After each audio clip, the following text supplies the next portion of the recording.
Mesdames et messieurs, bonjour et bienvenue sur ce numéro 1 de votre spéciale émission Au cœur de l'art. Cette émission-là sur laquelle, ensemble, vous et nous, allons démystifier ces métiers-là qui sont liés à l'art. Eh bien, parlons d'art, justement, aujourd'hui. Nous allons nager dans l'univers de la mode avec notre spécial invité que je vais laisser se présenter lui-même. Monsieur, bonjour. Bonjour madame. Merci d'avoir accepté notre invitation. Merci beaucoup. Veuillez vous présenter. Je suis Geoffroy Patinvo, le président de la coopérative Wow Service. Wow Service. Alors, avant d'entrer dans le vif du sujet, je vous propose avant de suivre cet élément. Merci. Si la beauté et les bonnes manières sont trompeuses et illusoires, elles vous procurent néanmoins des plaisirs indicibles. Et ces plaisirs, Wow Service vous les procure avec amour et bonté.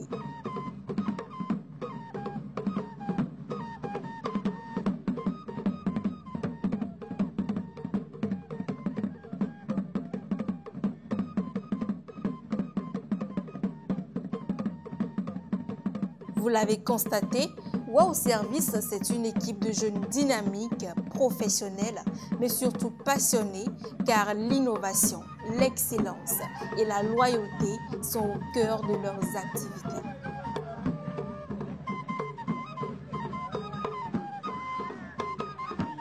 À sa direction, M.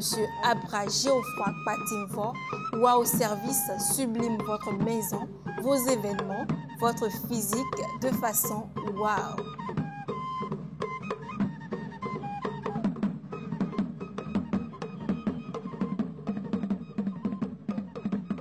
Alors dites-nous, connaissez-vous les objets d'art, les sacs en paille comme celles qui sont derrière vous là, les boucles d'oreilles en paille, les bracelets et autres? Oui, j'en connais quelques-uns. Et quelles sont vos impressions par rapport à ces objets-là? Moi, je n'en porte pas précisément, mais comme mes grandes sœurs, la famille porte tout ça, c'est joli à voir et c'est aimable à porter. Ah bon? Et ça ne vous plaît pas de porter parce que ça met en valeur votre culture, vos origines en fait? Oui, ça me plaît de porter. Des fois, j'en parle des cérémonies, de mariage, de baptême, j'en porte quelques-uns quand même.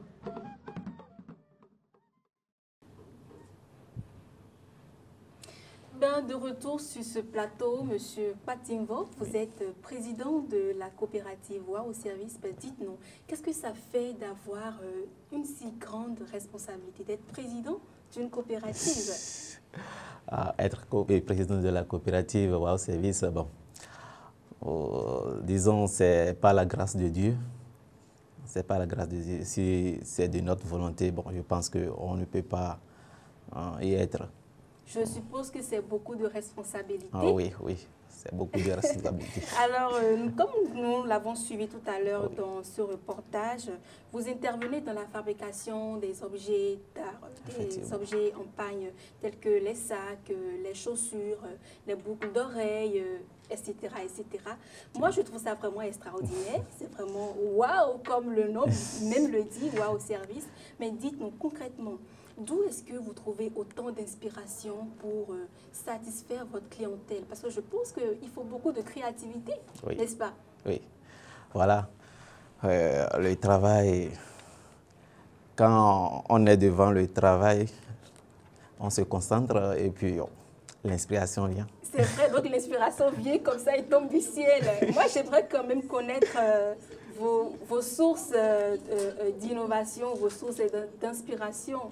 Voilà, quand nous sommes au travail et puis on n'a pas d'inspiration, par exemple, on essaie d'écouter quelques musiques et puis l'inspiration vient et on commence à créer des choses pas possibles. Wow, j'imagine. Alors dites-moi, Monsieur Geoffroy, pourquoi avoir choisi justement ce métier? Vous savez, nous sommes permis d'entrer un peu dans votre vie privée, entre griffes, et nous avons constaté que votre formation de base, ce n'était pas ça. Expliquez-nous ce virage de votre métier de base vers le métier d'art. Parce que c'est vraiment... Je suppose qu'il y a une histoire qui se cache derrière cela. Effectivement, il y a une histoire. Quand j'avais eu le bac, je me disais, qu'est-ce que je dois faire? Qu'est-ce que je dois faire sur le campus et autres? C'est en ce moment-là, rentré à l'université d'Abomey-Calavi, j'ai constaté qu'il y a une école VED qui forme les gens à devenir autonomes d'eux-mêmes, à être indépendants d'eux. Donc vous vous êtes inscrit dans quelle filière Bon, avant, j'étais dans transport et logistique. Et vous avez viré automatiquement vers là. Mais c'est extraordinaire. C'est certainement à cause de quelque chose. Vous avez constaté quelque chose et puis vous avez fait ce virage. Voilà, c'est d'après les analyses, j'ai constaté que, bon, qu'il faut valoriser nos cultures et autres. Et je vois les gens font ce travail, ça m'a plu et moi-même j'ai donc vous en êtes vraiment passionné, oh, vous oui, le faites oui, avec passion. Oh, oui. Et d'ailleurs, toute votre coopérative, hein, sans exception, vous le faites tous avec passion. Oui, avec passion. Beaucoup de détermination.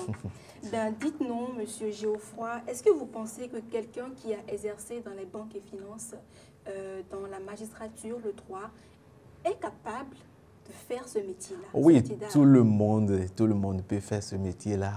Il n'y a pas d'exception. Il n'y a pas même un vieux de 80 ans peut faire ce métier. Donc il suffit d'avoir de la passion, de se former surtout. Voilà. De se former. Voilà. Alors dites-nous, Monsieur Géoffroy, vous l'avez constaté tout à l'heure dans la vidéo, nous sommes allés recueillir quelques informations. Okay. Il y a des personnes qui ne sont pas encore vraiment adeptes de ces accessoires en paille, de ces histoires de mode. Quelle est la place, selon vous, quelle est la place qu'occupe la mode dans notre société aujourd'hui? La mode, c'est... Disons que la mode occupe une très bonne place dans le monde d'aujourd'hui. Mais beaucoup ignorent. Beaucoup ignorent. Beaucoup ne s'intéressent pas à ça. Ce métier est en extension. Oh, oui, oui. Ça se développe de plus en plus. Oui. Et est-ce que ce métier nourrit son homme? Vous qui êtes dans le métier, moi je ne suis pas professionnelle de ce métier, mais dites-nous, est-ce que ce métier nourrit concrètement son homme? Vous êtes bien habillé, je suppose que vous me direz certainement oui.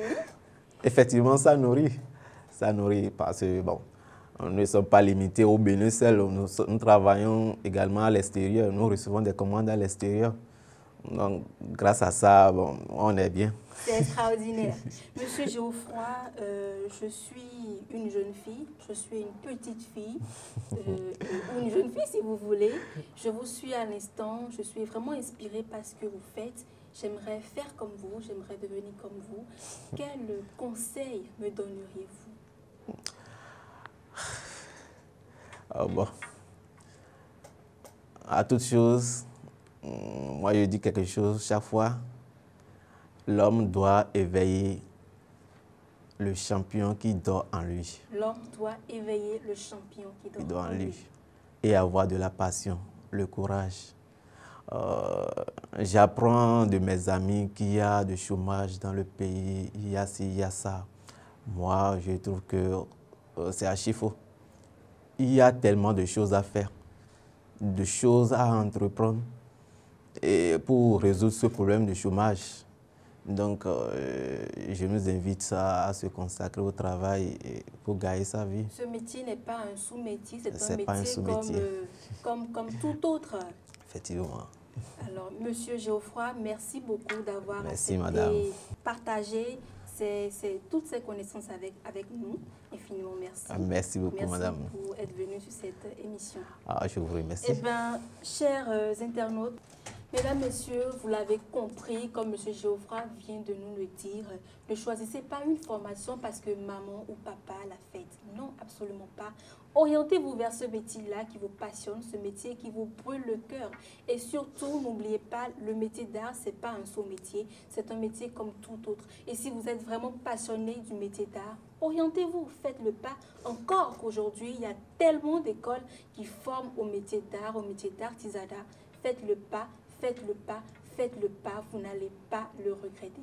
Mesdames et messieurs, j'espère que vous avez aimé cette émission. Si elle vous a plu, je vous invite à la partager, à liker, à aider quelqu'un à s'orienter vers le métier dans lequel il doit véritablement exercer. D'ici là, on se dit à la prochaine. Ciao.